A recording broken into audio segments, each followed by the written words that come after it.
for their overwhelming responses. And it gives me immense pleasure in introducing our guest for this session. I would like to introduce our guest speaker, Dr. Edward Kennedy, Professor and Head of Mechanical Engineering, KCG College of Technology. He has completed his Bachelor of Engineering in Mechanical Engineering from Bardiyar University in the year 1990, and he done his Masters in Production Engineering from Annamalai University in the year 1993, and he has completed his PhD from NIT Trichy in the year 2009. He served in various capacities in various universities and colleges. He published so many papers in various international journals and conferences. He has completed some funded projects, and some projects are ongoing.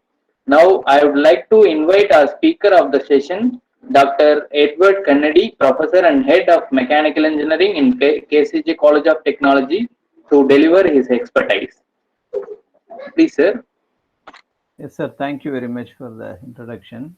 Now I will share my screen.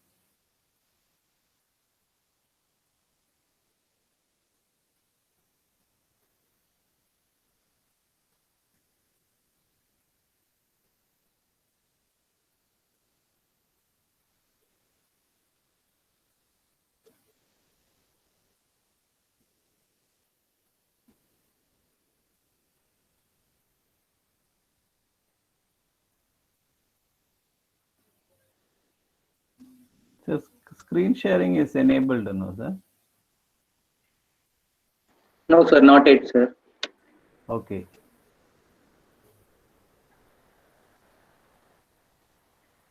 Like, can you? I've been enabled, no? There is any restriction? No, it is no restriction, sir. Okay, I'm not able to. Otherwise, send to us, sir. We'll present.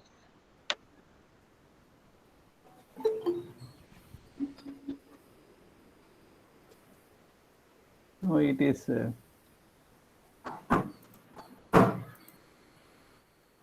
Now you can share, sir. Now you can share. Yeah, I will try to. Yes, sir. Yes, sir. Your screen is shared, sir. But I have to choose the file, no? Yes, sir.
Like how to choose the file from that desktop, sir?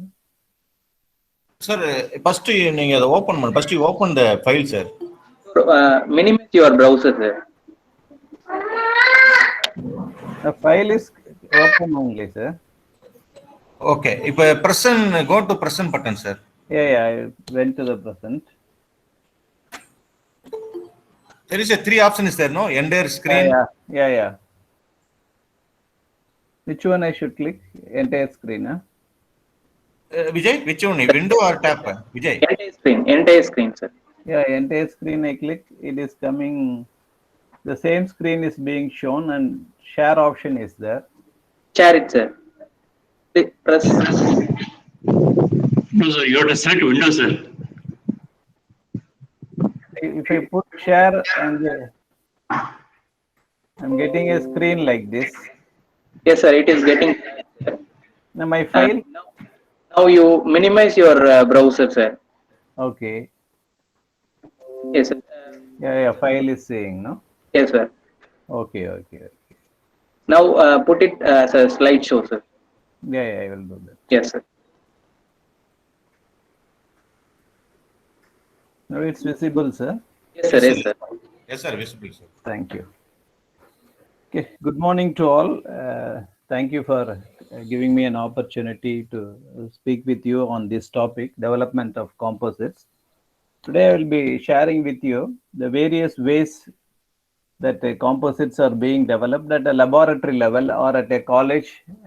Probably we may not have a extraordinary facility to develop composites, but in what are all the possible ways we can sensibly create or develop some of the composites with a moderate facility. We cannot say that with the nil facility, but with a moderate facility we can develop composites in different ways. So I will be talking to you about the various ways, but some of the ways are very popular to you and very common to you. So those ways I will be skipping, and those ways of slightly of interest for all of us, I will be sharing with you those ways. Okay. So when we are talking about the liquid metallurgy route, all of us must be aware that stir and squeeze casting are a very normal way or a very familiar way of creating the metal matrix composites. So stir casting, all of us will be familiar, and squeeze casting is also can be done in more or less in the same setup. And also there are other metal matrix composites that can be developed with the same setups, or compo casting we can develop with the same stir casting facility only by controlling the temperature and on the injection of the reinforcements. Okay, these two parameters, at what temperature we are going to inject the reinforcements or the fillers, accordingly we will be able to control the process by means, we call it as a compo casting. And powder metallurgy, all of us must be aware, is another way wherein we can develop bringing together different elements or metals or even ceramics together. So that is a special advantage. Apart from that, macro composites can be developed through the co-extrusion process. So I will be talking to you, and followed by that I will say something about the polymer matrix composites. Most of us will be aware about hand layup, compression molding, and filament winding. I may not be explaining to you directly these processes, but I will be able to tell you where and all we can apply these processes and what is the purpose of doing certain kind of test in the application side. So this is a very basic facility wherein we know a stir casting setup with the hydraulic unit for squeeze casting. So the main parameters that are controlled here will be always, we are all aware when we are talking about squeeze casting, we can control the squeeze pressure, at what pressure we are able to control. And even the hydraulic power packs may have enough power or tonnage or load to apply the pressure, but we have to take into consideration that kind of dies what we are having. Otherwise the excess pressure may lead to the damage of the die. So that's the one factor we'll be taking. And when we are talking about the stir casting process, as all of us are aware, we always bother about the temperature of the melt or the furnace up to which it can be heated. And also there are some inlet ways. So those temperature also need to be set at a proper temperature. Otherwise the flow will be interrupted or it will not free flow into the die. So we have to control the temperature. And when it comes to the stir casting setup, we need to talk about the rotational speed of the stirrer. So that also is another factor, is of importance to us. And when we look into that, these are all the very common factors that influences our process or the quality of the composites that we develop. Sometimes we develop composites with much difficulty, And finally, when we take it for a testing, sometimes the composites developed by us will have an inferior quality than that of the base alloy. So that is an alarming thing. Then we have to backtrack where we went wrong. But always our composites that what or the newer materials that we are developed should have a superior property than that of a base alloy. We cannot bring down the property by doing a composite, or we have to exceptionally improve certain properties at least based on the application side. So the temperature is playing a vital role, stirrer speed, stirring time, and the squeeze pressures. So how much the stirrer speed, temperature, and squeeze, I'm not talking much about the squeeze pressure, because only when we want to reduce the porosity, we will be talking about the squeeze pressure. Otherwise, we can talk about this much. And so this is a very conventional way that we develop a composite material. We know that we take the billets, and normally we prefer to take a metal billet and melt it, and we don't prefer to go by the powder. If you are using a powder for melting, then sometimes it will lead to oxidation, and then the powder will never melt. So in the molten metal, the molten melt, you can add powder, otherwise it is always the ingots that are preferred for melting. And also the slag has to be removed, so you have to use the coverall, or you have to use the degasser to eliminate the gases, or if possible, if you have an inert gas environment, it is always welcome that you can go with the inert gas, either argon or any other inert gas that can be completely passed into the melt. And these are the basic setups, and then the die has to be coated before you are pouring the molten metal. This is a split die. What you are seeing is, then once after casting is out, you can do. It is a very, very conventional way that you are doing stir casting process. But today I will be tell you, some of you would have definitely attempted a compo casting. The term is familiar and it is long back used. The speciality with the compo casting is you have to inject the reinforcements in the semi-molten state, because normally when you are taking an aluminum metal matrix composite, you will be injecting somewhere around 700 degrees. Though the melting point of aluminum, we say somewhere 600 to 650 based on the alloying additions, but somewhere 700 degrees is an optimum for you to inject the reinforcements into the melt. But when you are talking about a compo casting, you have to reduce that injection temperature. So you have to reduce it by at least 100 degree, or somewhere around 600 to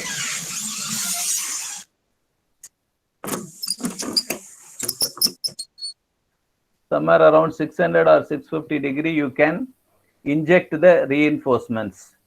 So we have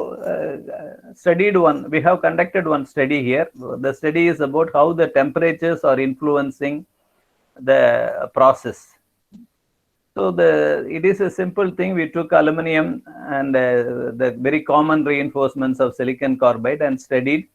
We did a normal stir casting process at 700 degrees centigrade, and we always, as you see, that aluminum will have a dendritic, aluminum silicon alloy will have a dendritic structures, and so there was no much special observation. Same way we did it for 800 degree, and also we did it for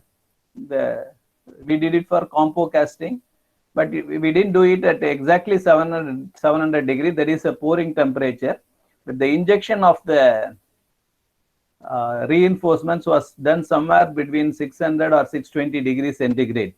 So the melt has to be in the semi-molten state, or almost closely it should be a molten state, but it should not have sufficient fluidity to flow, but it should have. The reason for doing it is, the moment when you are injecting it into it, then you will be able to control it by stirring, so that you will get an uniform distribution. See, most of the time when we develop composites, the problem we face is it is not combo, it is compo casting. So the most of the time, the problem that we are facing with this compo stir casting process is the wettability of the material. For example, if you are using a reinforcement which will have a very less density, For example, if you are facing with, you are doing with graphite, then it is very difficult for you to make it wet. It will always float in the molten metal. You have to go either for coating it with some either a nickel coating or some kind of coating you have to give in order to make it immerse or make it wet. So to increase the wettability, you have, it is a problem with the normal stir casting process, as most of us know. Another problem commonly what we face is when we are doing the stir casting process, we are unable to obtain an uniform distribution, because the temperature plays a vital role, the stirring time plays a vital role. So in that case, to eliminate those limitations, we always prefer to go with the compo casting, in which it is a semi-molten state. We inject the reinforcements and then we will be able to stir it even for 10 minutes or 20 minutes or 30 minutes. And then after stirring it at that temperature, it is after injecting it and stirring it, then we will be increasing the temperature, because you will not be able to pour into the pour it into the die, because it will not have the fluidity to flow. Sometimes you have to make it flow as a slurry, but it is still very difficult. So then you increase the temperature so that sufficiently it will be able to flow. And it is almost a downpouring machines only, most of the machines. So automatically it will naturally flow into the die. So the advantage is with the compo casting, what we get is we are able to control the process with uniform distribution, and also we will be able to increase the wettability. So there are two categories in this one. We call it a semi-solid to semi-solid, but no, otherwise it is semi-solid to liquid. The injection is done at semi-solid state. Semi-solid means it will not be semi-solid almost, it will be closer to a liquid only at 600 or 650 degree. So you have to control those temperature. We cannot say fixed temperature, because it is based on the alloying additions. It will shift, the temperature will shift this way, that way. So better to sensibly do that with an observation. The major benefits that we got is the stirring time was, or the optimum stirring time was around 30 minutes. Then the stirring speed also mattered a lot.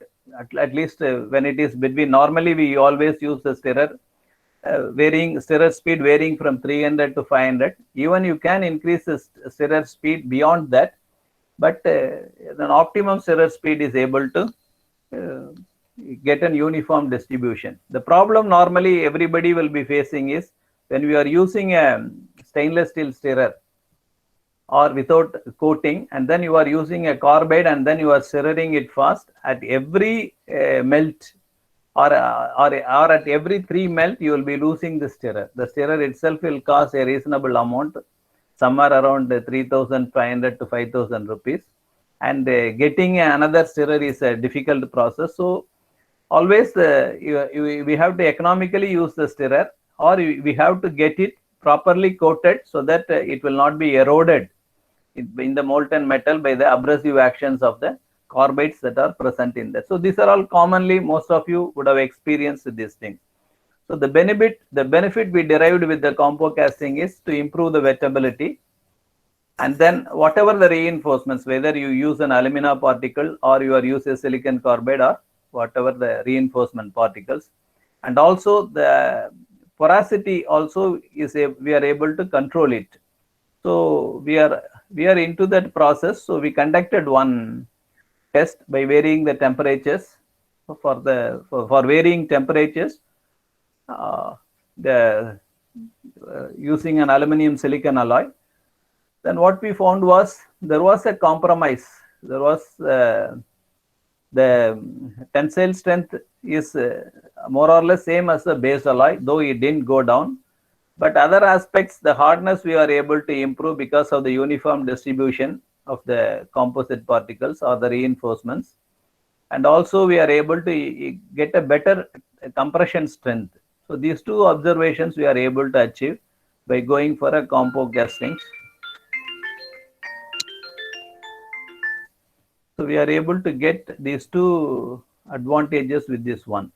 But when we are, so this is the diagram, the graph which will be showing us.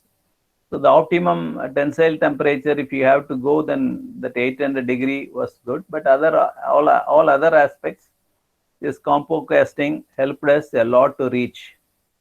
And if you still further control, we think that we will be able to improve the tensile strength also. Otherwise, it didn't go below the base alloy. But if you look into there is a factor which is used to calculate the degree of distribution, or the factor which controls the distribution factor. Okay, so that can be calculated by using this formula. Once you are able to calculate, and then you can compare at what temperature you will be able to, if the stirring speed is 400, then the temperature is this much. The distribution factor should be always low. That means if it is low, then the distribution was maximum, that is uniform, that you can say. So at this particular temperature, because this work was not, actually this calculation was not done by us, so till the previous results we were doing, and we are yet to get into this. But from our observations, what we are able to say is, once we want to get a good distribution, this distribution factor should be kept minimum. It should be arrived at minimum. So the temperature also plays a role, and the stirring speed also played a good role in this process. If you go from the graph, and also when you see the corresponding microstructures, automatically when that revolution was 200, then the clustering was seen. But when the RPM was 400, there was no clustering. And also this 10 minutes rotation, and as well as 30 minutes rotation, causes some effects on that. So with these things, what we are able to conclude is, if we carefully control the process parameters, the temperature as well as the stirring speed and the duration of the stirring, we will be able to achieve a better properties. Or by, if we go just like that and try to get a casting or develop a composite, sometimes miserably we make a mistake, and thereby we end up the composite having a lesser property than that of the base alloy, which we wanted to improve. Always we develop new materials to improve the properties, but by without controlling these parameters, we are ending up, there is a possibility we will end up with lesser properties of these materials. So this is one of the observations that we did in our lab by using the facility available. So this is one way. The other ways, other two, you will be very well aware that normal stir casting process, and also squeeze casting is nothing but after pouring the molten metal, you can make the ram from the hydraulic press to come and press the molten metal. So by doing so, there should not be sufficient time left, then it will get completely solidified. So the process has to be quickly done, but sometimes people used to say that whatever the squeeze casting that we are doing is not the real squeeze casting. The squeeze casting is the metal has to keep flowing, at the same time you have to press it. But here normally we just pour, at the completion of the pouring, automatically the ram will descend. So but still we will be able to control some of the porosities. We can minimize the porosity, and also we will be able to reduce the gas entrapment and improve the quality of the composite. The quality of the composite is very much essential, because after doing so much of efforts and buying so many reinforcement particles and processing it, and then if you don't arrive at a better results, then automatically the whole effort of attempting will be waste. And also we need to keep trying it for repeated number of experiments to get a very positive conclusions on that. So that is one aspect what we were doing in our laboratory. So the other aspect of developing a composite is like a metallo-ceramic composites. What we did here was we took metal as well as ceramic, and we brought it together by the means of powder metallurgy route. So it is a powder metallurgy process is always a familiar process to all of us. So why we attempted on this is we developed a copper based composite. So we took a majority of a copper material and then along with that ceramic material, and then we attempted to bring it together by ball milling first, and then going for compaction, sintering, and then followed by an extrusion process also we did. But even without extrusion also we have done some experiments on that.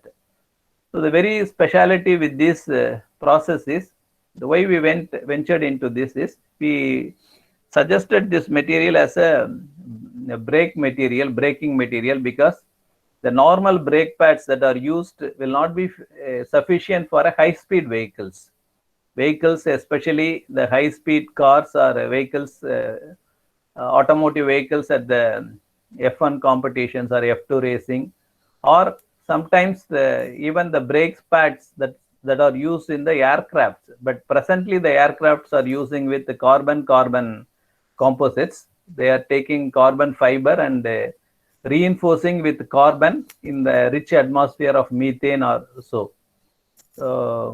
In the hydrocarbon atmosphere, they are injecting carbon into the carbon fibers, and then they develop a carbon composite which will be able to withstand very high temperatures.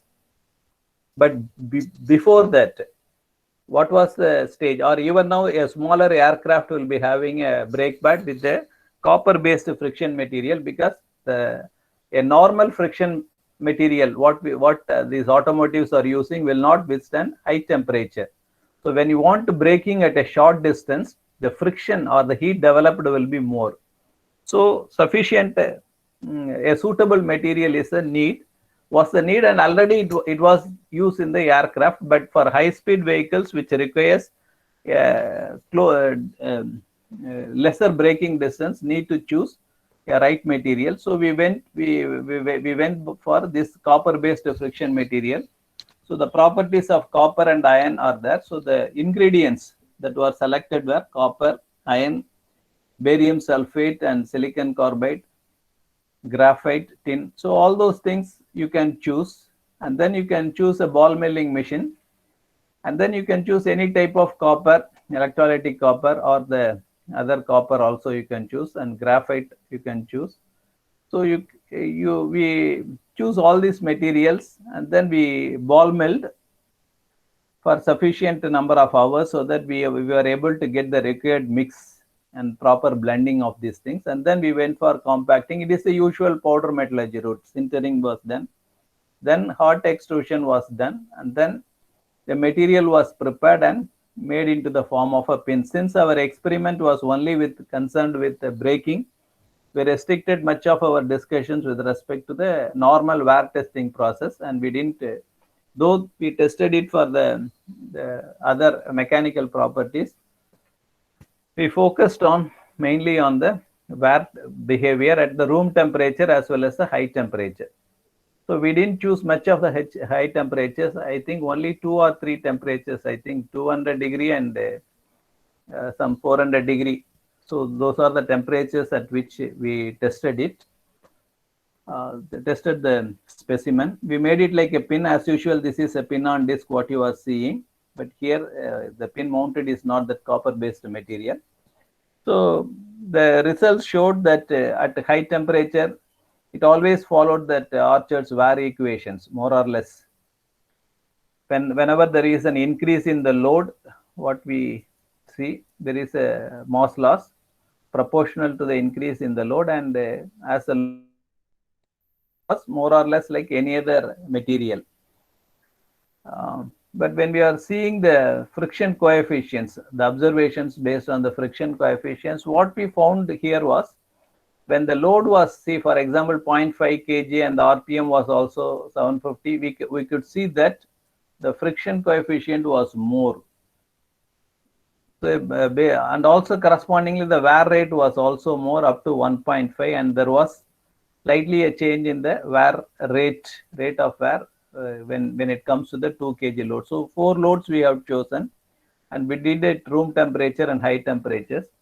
So in both the cases, for the lesser loads, what we saw was increase in the thing. But when the temperature was increased, unusually what we saw was for a temperature of 200 degree and for 0.5 kg load, and there were and for also 1 kg load, we didn't find any of the thing. So repeatedly our experiments also showed us the same kind of results. And when we went for a okay, only when we are able to increase the load, the damage was seen. So only when we go for a higher temperatures as well as a higher load, naturally the material begin to worn out. And so when the speed was higher while testing, the wear testing 1000 RPM and all, naturally when we are increasing the speed, the amount of friction will get reduced. So the damage was not as visible much when compared with 750 RPM. So when 750 RPM and with 1 kg and even for 1.5 kg, we were able to see the dislodging of the material from the surface, though we did proper sintering and compacting and followed by sintering. And also after that, we machined it and we did extrusion also. But still the dislodging was very quite seen at slightly higher temperatures as well as at reasonable loads.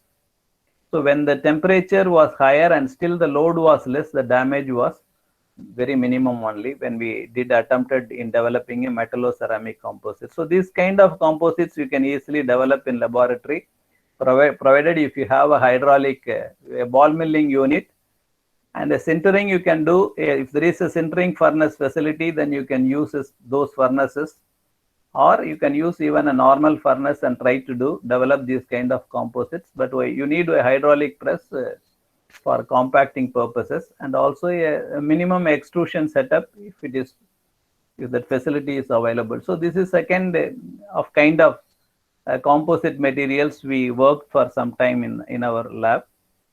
And the another kind of composites, what we call the composites is like a macro composites, or the word you can call it as bimetal extruded. In other words, you can call it as a macro composites. So what is this macro composites? In all other cases, the reinforcing particles is at a micro level. We say that this particle was we choose some reinforcements or fillers, and we control the particle size. Sometimes we say we choose a nanoparticle, or sometimes we choose particles of microns in the range of less than 100 microns or 50 microns, or sometimes also we can choose 300 or 400 microns. So, but here in this particular composites, what we call it as a macro composites, that reinforcement particles is in the form of a rod or in the form of a wire. So what we did was we took normal aluminum 6061 alloy, we drilled holes in that. So there are a number of holes drilled. It should not be a through hole, it should be a blind hole. So 2 mm before, we choose a specimen of a size of 30 mm diameter. So the aspect ratio was also 1:1. So somewhere we made a hole drilled up to 28 mm. So boring, leaving the bottom 2 mm. And then we inserted copper wires, that what we call electrolytic copper wire. We inserted in all these holes. And afterwards we took it to the extrusion setup, where the extrusion setup itself has a furnace to heat this one. But in order to save the number of pieces that we want to extrude, what we did best was we just kept it in a normal muffle furnace at a temperature of around 450 degree, and then just hours before the extrusion we transfer it to the extrusion furnace available with the integral with the extrusion setup. So automatically it is a hot extrusion setup. So once it was transferred, then with the copper wire inserted, completely filled, I think I should have shown another diagram. Then we did the extrusion process. So after extrusion, the same piece, what you are seeing here, after extrusion, we are able to obtain up to this level. But though it looks like an aluminum at the outer case, all the inner side will be having the copper rods or copper wires running from one end to the other. So that you have to ascertain. When you are extruding copper and aluminum together, whether the flow is uniform till the end, so whether the copper wire is able to flow or get extruded till the end, or sometimes it may stop in the middle also. But here we checked whether it was able to, because copper has a good ductility, so it has flown.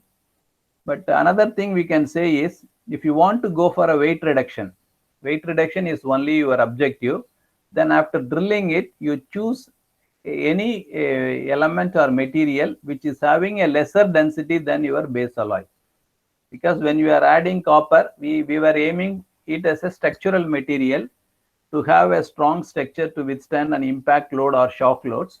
But when you are looking only for a weight reduction, you always choose, you can choose any matrix material and also any reinforcements. So that reinforcements also can be, you have to decide the density. For example, I want a lightweight material, composites with two, then I can choose aluminum, or even I can choose aluminum with some other alloy like magnesium, or I can choose magnesium and lithium. Magnesium and lithium will always, magnesium already has a lesser weight, and also if you add lithium to it, it is still reduces the weight of magnesium and provides a better strength. So like that you can choose, but here we have our purpose was different, so we choose copper. So density wise, the copper will have more density than that of aluminum. So after extrusion, what we did was we just see, so this is the see, before extrusion, the surface of aluminum alloy, and this is the copper alloy. And after extrusion, we saw what has taken place at the point of the interaction, or at the interface between this copper and aluminum. So we want to check whether it was throughout from, so we made some 3 cross sections and just found out whether it was throughout, and also what kind of a bonding is going to take place when we are extruding it. It is just going to remain as 2 separate things, or this copper is able to dent into the aluminum matrix or diffuse into the aluminum matrix, or whether this copper is available in the aluminum matrix as a separate copper, or is there any bonding, that is metallurgical bonding, that is going to take place between by bringing these together. So this was our observations. So when we did it with aluminum and copper, we were able to see that the formation after some time, after you are heating it and doing extrusion, and after a few days or after some time, when you take an XRD and see whether any intermetallic is formed, whether the real metallurgical bonding is taking place, or if these 2 metals are existing as a complete standalone thing.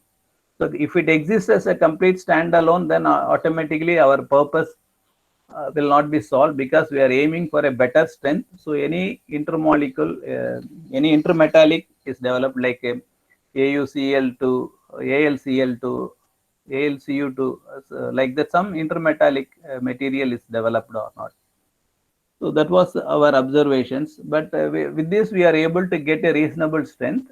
But only area we struggled was the tensile strength, as we expected, didn't come. And even sometimes it went below the base alloy, because there was a sufficient increase in the hardness. So here you can see, when you magnify and see, you can see the grains were getting elongated in the extrusion process, which normally takes place. And then always there will be some diffusion of these matrix into the other one. And yeah, sometimes the copper is present in the form of the dark spaces. Those things, copper will be existing as some standalone copper. So there was some diffusions, and there was one intermetallic formation that we could see. So when we check for the hardness in different places, so hardness at the near interface of aluminum, it was there. Hardness at the interface zone where copper and aluminum came together, and the hardness at the copper side was high. So there was an improvement in the interface at the hardness, and also it shows a very better strength for impact strength. So there was a sufficient impact strength. It is natural, you are taking an aluminum, and inside copper rods are running, copper wires are running. So automatically it will be able to provide sufficient impact strength. Though it looks like externally it's an aluminum, but it wherever shock loads or shock resistance are required, naturally you can choose these materials for a thing. But when we are talking about the yield strength, there was a drop. And when we repeatedly go, even on the repeated thing also, we were able to find out there was a reduction. There was a reasonable reduction in the tensile load, that what we were able to see this. So other than that, in all other aspects, we were able to improve. But when we want to improve this tensile strength, we have to go for a subsequent reduction. Actually, we went for a 2:1 reduction. So the 30 mm rod was brought in, and then it was elongated. So the length was almost 90 mm. The diameter was around 15. So it is a reduction for 2:1. If you go further reduction onto it, further reduce it, in such cases, we were able to find out there was a reasonable increase in the tensile strength. So further reduction has improved that one. So that we observed it so this is the fractured portion. So the fractured portion, the SEM image will show very clearly that it is a very ductile fracture. You can find out some of the dimples in the fractured surface. In the other portions had an extruded copper wire, which can be seen. So the phenomenon very clearly explained to us, it is a ductile fracture. And so the same way we attempted with the titanium also. Instead of introducing a copper wire, we want to develop a macro composite by the co-extrusion process. Whatever this process is called is a co-extrusion, because jointly we are extruding two metals together. So here instead of copper wire, we took the same thing, introduced the titanium wires, and then the extruded specimen, the length of the rod was 102, and here it was 104, because we vary the percentage of titanium addition. So you have to reduce the number of holes, or you have to increase the number of holes, and then decide what percent of addition you are making it. So thereby controlling the number of holes, and even you can control the diameter of the holes. The reason why we went for a 2 mm hole also is, otherwise we have to put some higher extrusion pressure. And to avoid that, then we went for a 2 mm hole. You can even put a bigger one and then try to extrude it, but it all depends upon the power of your hydraulic press. So when we are extruding it with aluminum, the titanium alloys, it shows the effect of grain orientation. It is very common when you are extruding it. On the direction of extrusion, you can see the grain movements. And apart from that, we made one study, but I didn't include. EBSD studies were also done to determine the direction of the grains, and accordingly to find out in which direction it provides the maximum strength. So that studies also we did. So here again, you can see the interface between the aluminum matrix and the titanium. It is because of the etchant color, I think these graphs are shown in this color. So in some places you can see that the flow of the material into the aluminum matrix. In other places, you can see it stands as a separate thing. But this titanium and aluminum did not go much well, though strength-wise and property-wise it showed a better results.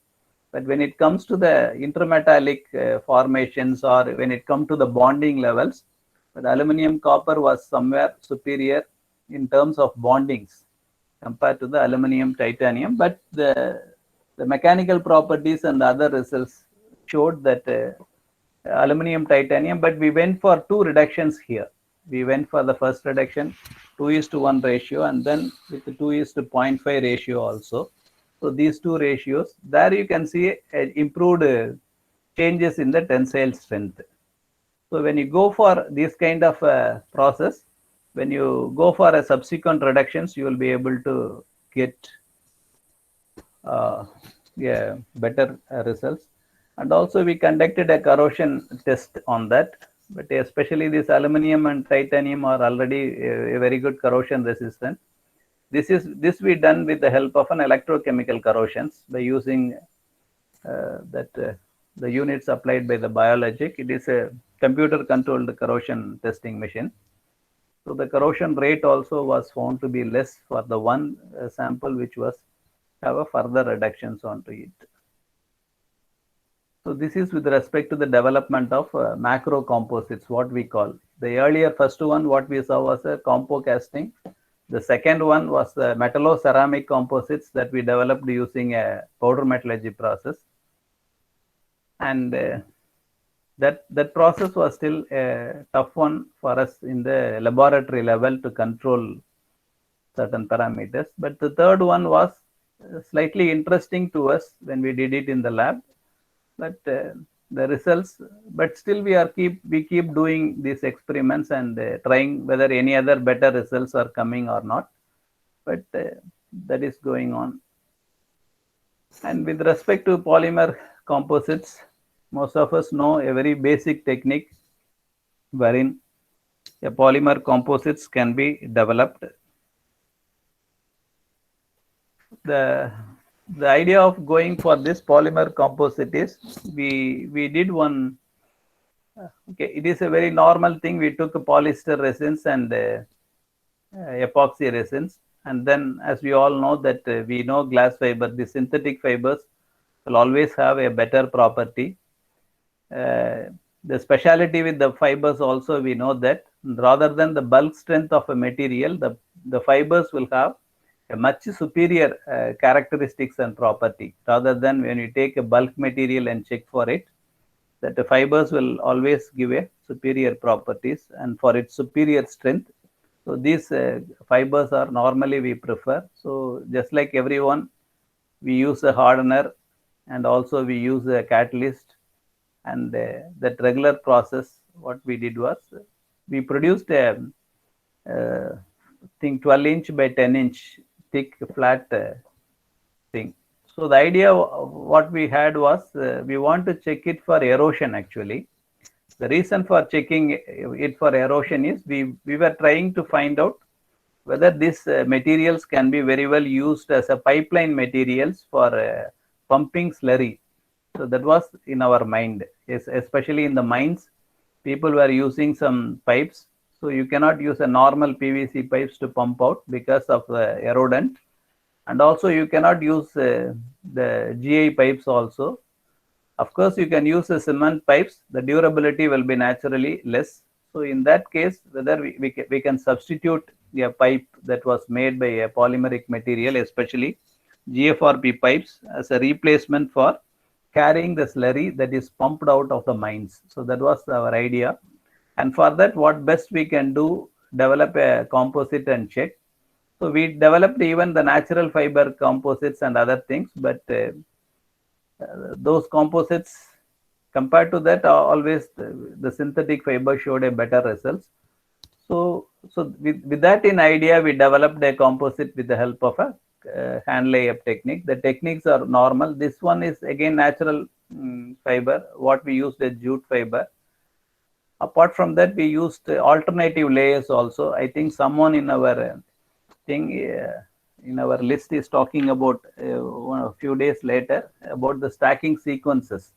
In what sequences a better strength can be arrived. So like that, so there are some topics available. So I don't want to go deep into the stacking sequences and the influence of it. So just a way you can think, though you can stack it in any order to find a better one by testing various testing, you can always come out which one order is better, or whether you want to sandwich type or you want to have continuously 3 layers of one material and another 3 layers of another material. So like that, or you can want to go only with glass fiber or carbon fiber or Kevlar. So accordingly you can choose. But what we choose was like we choose a normal glass fiber composites based on epoxy as well as on polymer. So the process of hand layup is all known to you. So I don't want to go deep. It will be very basic if I go into it. So we know the formula for calculating the fiber volume. So this is always an important for you to work out what is the fiber volume. using this formula, you can always find out what is the volume of fiber that have used, which will tell you whether what the panel you are using is a thick or thin laminate. And a normal testing we did. So normal testing, what I mean is we did radiographic testing. Just you can take an X-ray and see whether dark spots are there anywhere. So the dark spots will always tell you ununiform distribution of resins. And also you can check the hardness by using of a Barkol indenter unit. Mostly it will tell you about the resin hardness. And like any mechanical testing like tensile, flexural, and hardness, so all those testing, we also did it for this one. And finally, we came to the conclusion, we came to the process that we want to test it for erosion. Yesterday, our professor was talking about erosion testing by using of jet impingement tester. You might have seen in many places. So wherein the erodent, the particle is important factor, then the impingement velocity, there will be an impingement factor. And also the angle impingement, the angle of inclination at which the jet or the nozzle is going to erode the surface.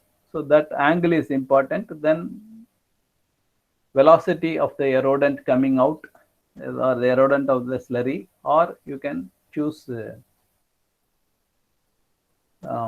thing. But what here we are having is a pot erosion tester. The speciality with this tester is the simulation will be more closer to the erosion that are taking place in the pipelines. Actually, it is not a ASTM testing standard, but whenever we want to check something, what happens, what kind of an erosion will take place in a pipeline when the flow of water is there.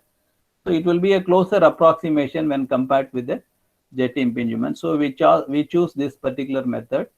So the plate that was made was cut into pieces. The specimens were mounted here like that. You can say it was 3 inch in length, 1 inch in width, ½ inch in thickness.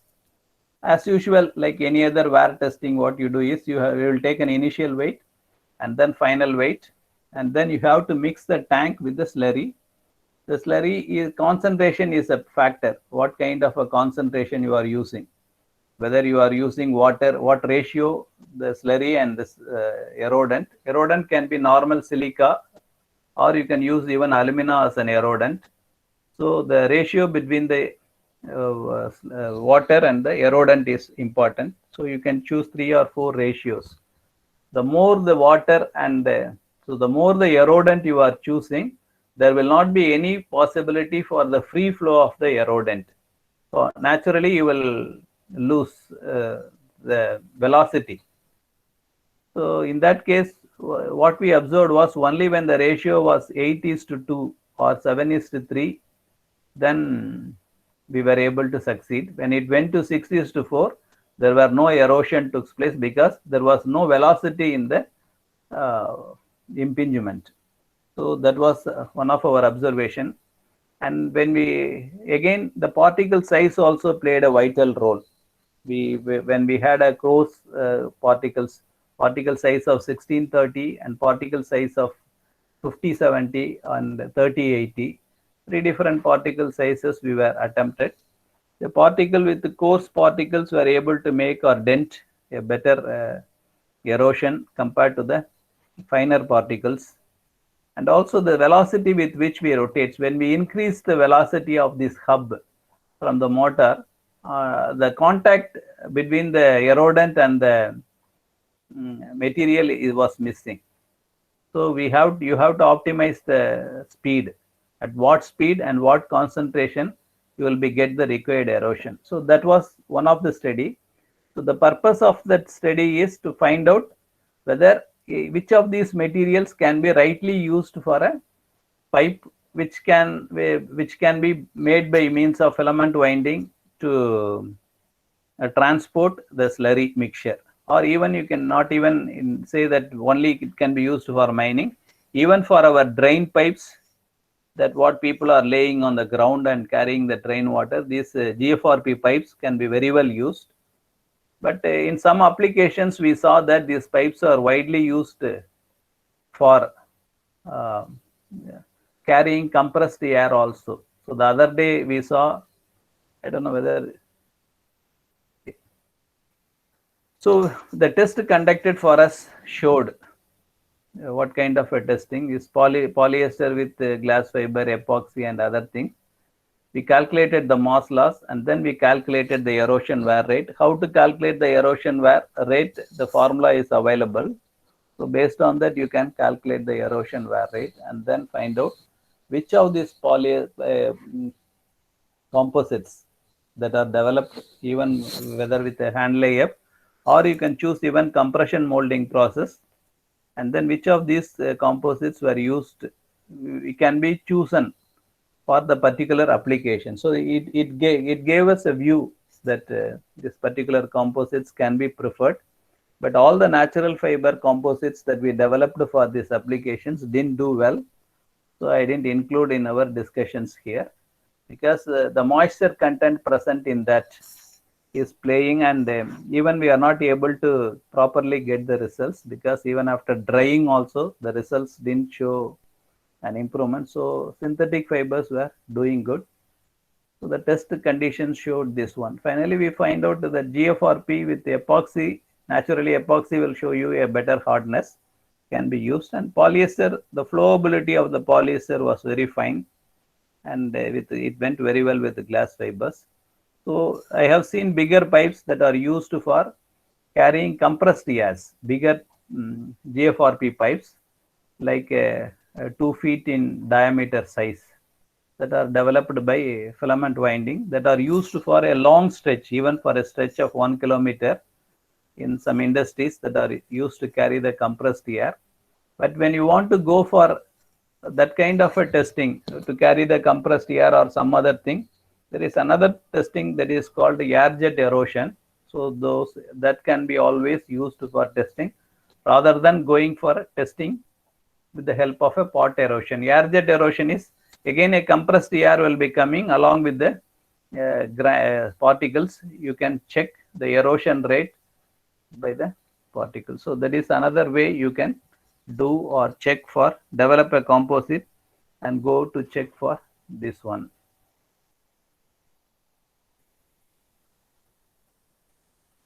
So the SEM examination showed after a continuous rotation, okay, especially I think this is with 500 RPM, the fibers were seen broken and the matrix were got depleted. So this number of the duration of this rotation, you can always keep it increasing. Say for example, 4 hours, what happens? 7 hours, 12 hours, then 24 hours, 48 hours, like that you can increase. You can run this up to 100 hours actually. But intermediately you have to choose the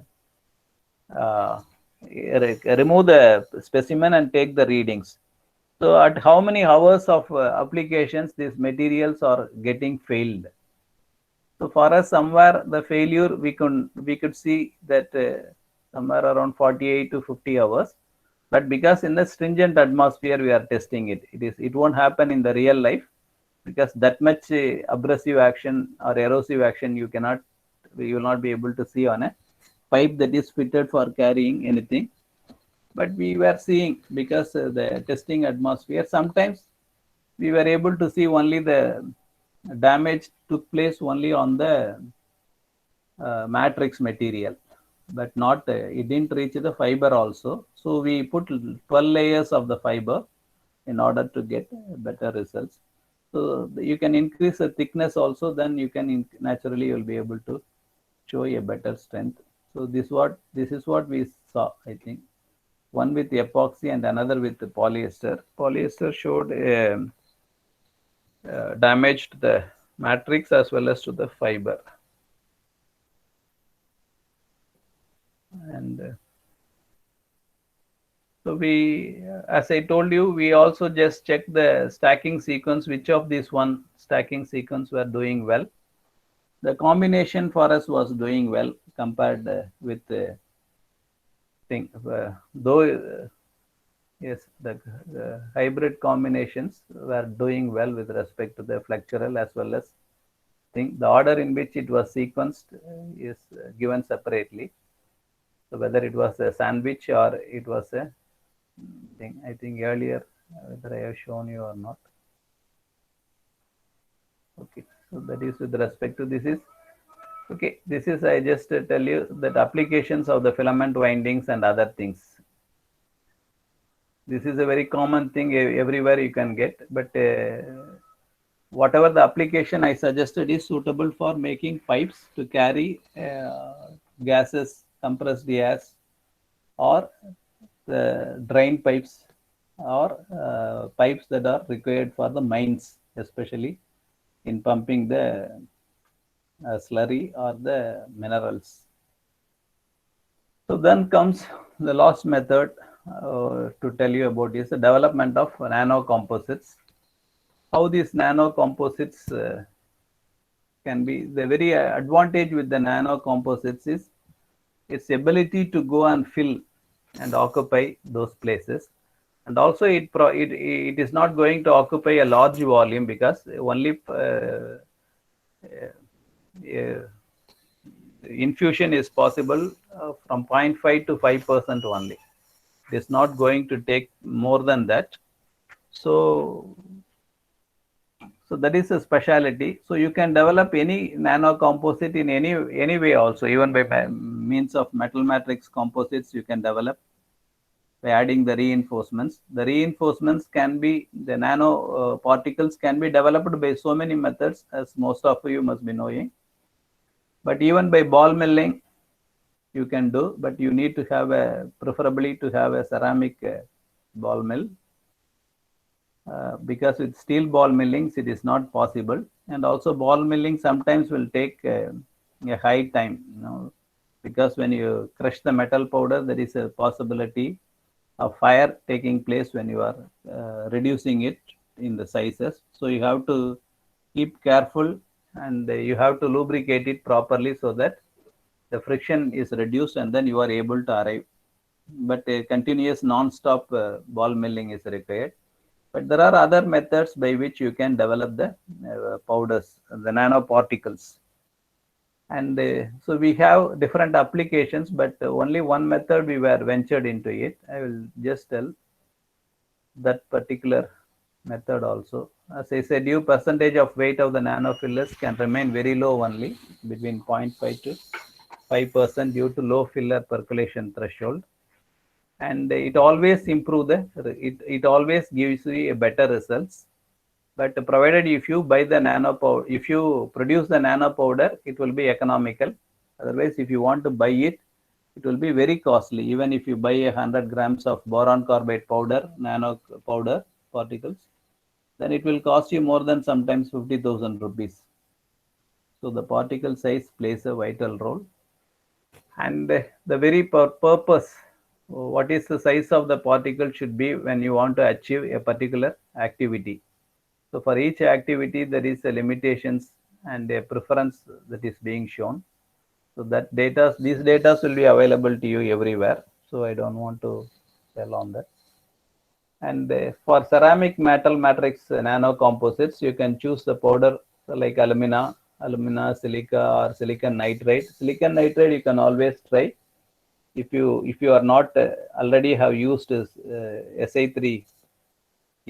The reason is whenever you want to use or suggest any material for bearing applications, this will reduce noise, so you can choose preferably that one. And also the other processing methods is you can use a sol gel process also for getting the nano powders like that. But the properties, which kind of properties you want to improve, accordingly you choose the correct powder and then use it in that applications. So these are some of the applications that for each powders are commonly or normally used. You need not again go and do the literature review to do this process. And spray pyrolysis. Okay. So what method we adopted, I will just give a close. Okay, there are 4 or 5 methods. You can also try at a laboratory level in your offices. So one is by intercalation of the polymer or a pre-polymer from solution. So this process are very simple. You will take an organic clay and a thermoplastic polymer, and then blending and annealing. Then automatically you pour it in the mold. So the examples you can see it here. So you take a nano particle. This is an in situ process. So by some reactions, by passing the radiation or heat, this monomer will get converted into polymer, as you know, that nanoparticles can be dispersed and then put into a nanocomposites. So the dispersion here also matters. You have to do correct characterization for that. And also for a solution processing, you can choose any of these polymer solvent and then use a nanoparticles, then mix and disperse, and then evaporate the solvent. Automatically you will be end up with a nanocomposites. And also the another thing is for the, especially with the thermoplastic materials, take the polymers, heat it, okay, and then mix it with the nanoparticles. Automatically you will be ending up. So in a similar way, what we did was, okay, you can choose any of the ways and you can choose any type of polymer, but normally what we did was something we did with the polyvinyl alcohol. Polyvinyl alcohol was we have chosen, and then polyethylene glycol also you can choose. Then you can choose a modifier. So the purpose of okay, so you can choose any modifier or metal oxide for a nanoparticle. You can go for a sonications. You can either use an ultrasonic vibrations to mix it, or you can go for a mechanical vibrations. So we choose this one, and then instead of a modifier, for the sake of modifier, what we did was we choose a green extract. That green extract what we used was aloe vera extract, and then the modifier we choose was Cu2SO4, copper sulfate, copper 2 sulfate. So by doing that, we are able to reduce this Cu2SO4 to CO nanoparticles. Okay, so instead of aloe vera, you can use calotropis also. You have to take the extract, heat it or boil it some maximum up to some 80 degrees centigrade, and you have to take the extract and use it with the polymer that have chosen. So you have to take that extract and then use it with this particular thing to get reduced to the nanoparticles. Then you can use, because when we are using an extract, we don't require a modifier, so this itself will act as a modifier. Otherwise, you choose any of the modifiers. The reason is, always being a nanoparticle, too much of agglomerations may be taking place, or it will be like an aggregate here and there. So to avoid that, you always use. So only one attempt we made with green extract with Ce2SO4. And we reduced these nanoparticles and then used that nanoparticles along with this one, PVA.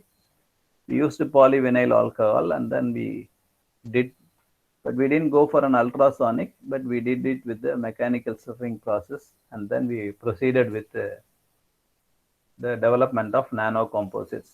So the characterization process I didn't deal because it was done by one of my faculty. So she was able to do this characterization to ensure that the particle that we mixed is a nano, and also the other properties she was able to find out.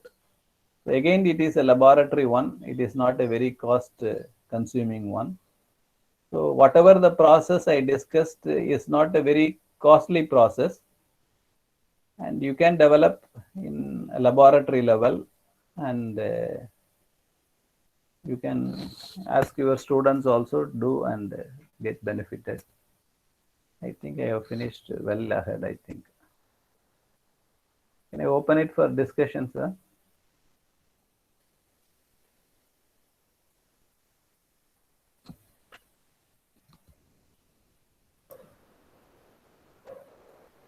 Sir, your madam going to explain, sir, that process, SEM. No, sir, no. Okay. Participants, do you have any queries?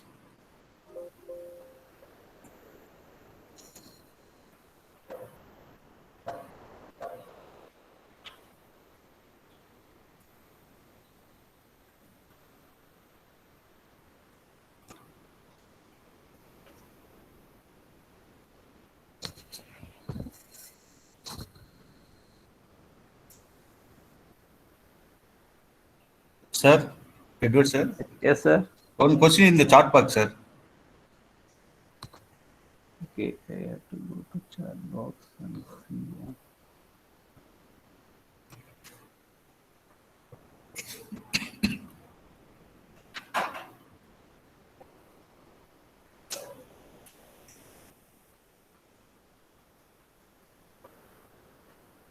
Mechanical, thermal, chemical will change or not according to the. See,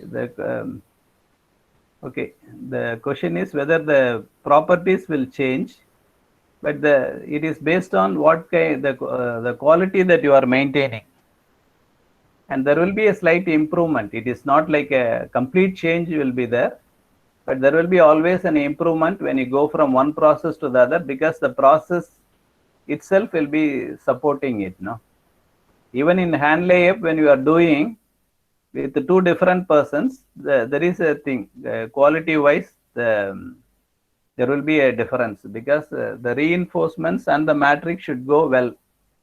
Otherwise, if there is any air entrapment when they didn't roll it properly, or even in the compression molding, when you are doing it, a perfect finish will be coming, like a glass finish and all.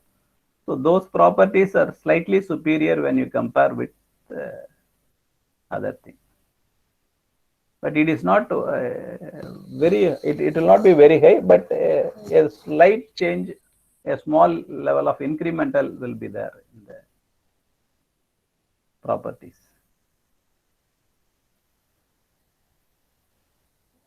Sir, I am Ram Gopal Reddy from RUR and JS College of Engineering. Yes, sir. Sir, in compo casting, you are saying that so that in at semi-melting state, the reinforcement will be added. So in that case, what happens means so viscosity reduces, and how you will get the uniform dispersion.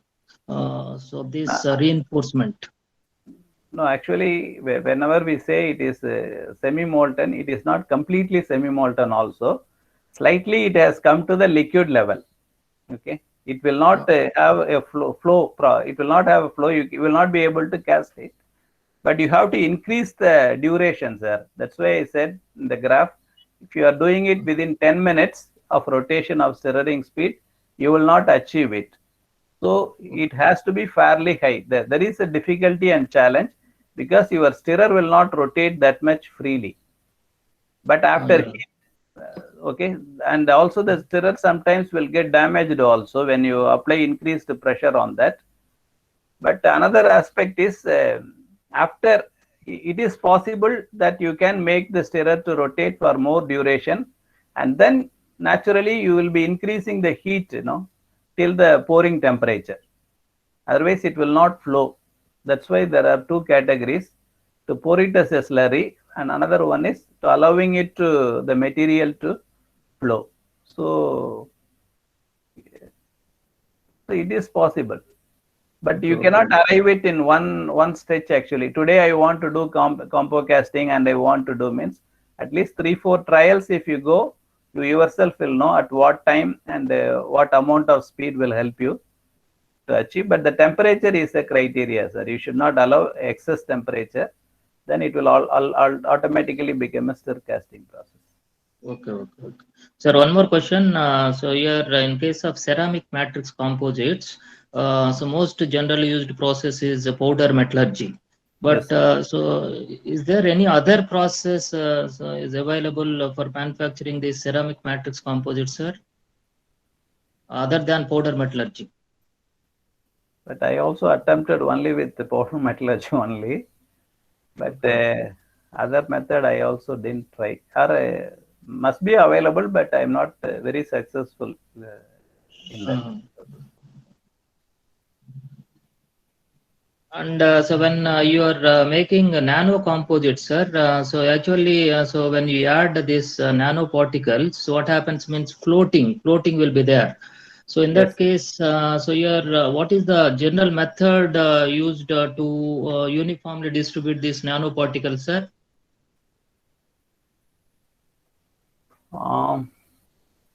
Actually, whatever that nano composites that we developed is by again going for some additives or modifiers or some coatings. Okay. I did it with nano composites by going for a nickel coating onto it. When I took a silicon carbide powder, a graphite, it started floating with metal matrix. Okay, so then I went for a nickel coating to make increase the wettability, but it is but the quantity will be less now, so you will be able to control it. But we are not going to add 50 grams or something, so the quantity will be less because the infiltration will be more. So that way we are able to achieve it. Okay, sir. Thank you.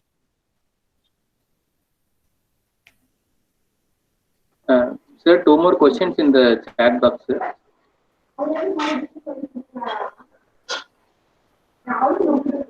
How much percentage of magnesium with aluminum to get a good corrosion resistant? Actually, magnesium is more corrosive when compared with aluminum. So when you want to go with aluminum magnesium, but I don't know what is the exact percentage that we need to add, but preferably you can reduce the quantum of magnesium when you want to go for I think you are asking question relating to the co-extrusion. Or what you can do is you can slightly oxidize the magnesium wires by some PUO coating or some oxidation coatings on magnesium, and then you can try to use it so that it will be corrosion resistant. But another thing is, as such, whatever when we are doing co-extrusion, the inner material is not going directly exposed to the atmosphere, so it will not pose a problem in that case. But weight reduction, it will provide a better support compared to using copper or titanium. But I have seen people working with magnesium and lithium.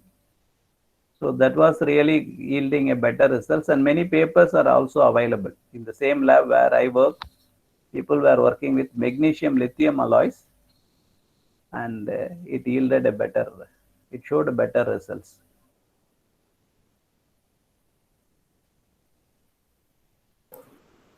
Sir, one more question, the previous Kiran Kumar Banga. See the chat box. What about fatigue and fracture properties of composites? What process to be followed to identify that? About the dissimilar polymer composites. Fatigue and fracture properties of a composites, and but as he was asking, I have tested only a normal metal matrix composite for a fatigue property. But just like the way bulk material was there, it went to the same number of cycles before failure. So it was not, it didn't have a easy, quick failure, but reasonably it went more or less. When we loaded it nearly for 24 hours, we run the bulk material, means more or less we are able to run it for that stress that we have given. And the second part of the question, dissimilar polymer composites. I don't have much exposure on that, sir, so I should not answer you wrongly. Yes, sir. Thank you, sir. It was an excellent session on development of composites, and we are very much thankful to you, sir, and thankful to the participants also. The feedback link for the session is posted in the chat box. Please fill it. Please, participants, can you fill it? Yes, sir. Edward, sir. Thank you, sir. Thank you, sir. Thank you very much. Thank you all the participants.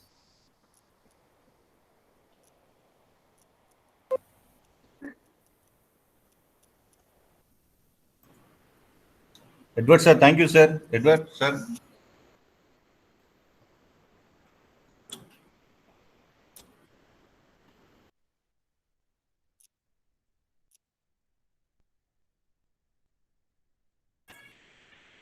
I request the participant to join the afternoon session at 1:45 p.m. today.